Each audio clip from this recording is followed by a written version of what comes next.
Are you ready to learn about Newton's third law of motion in a fun, exciting way? Today we're going to show you how to assemble balloon rocket and witness this scientific principle in action right before your eyes. Get ready to be. Get your supplies ready because we're about to embark on a journey of discovery. Main content. Step 1. Start by gathering all the materials you'll need.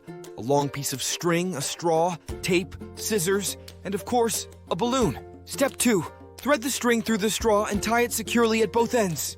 This will act as the guide for our balloon rocket to travel along. Step 3. Inflate the balloon, but be sure not to let go just yet. Step 4. Now, tape the balloon to one end of the straw, ensuring it's tightly attached and ready for launch. Step 5.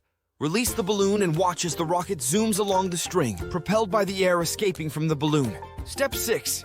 Did you notice how the balloon rocket moved forward in reaction to the air escaping backward?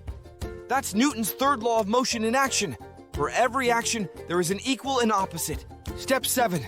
Experiment with different sizes of balloons, lengths of string, or even angles of launch to see how it affects the rocket's flight. Get creative and have fun exploring the principles of physics. Outro. Now that you've experienced Newton's third law of motion firsthand through our simple balloon rocket experiment, we encourage you to try it out for yourself at home. Don't forget to share your results in the comments below, and let us know what other scientific phenomena you'd like to see in future videos. Remember, science is all around us, waiting to be discovered.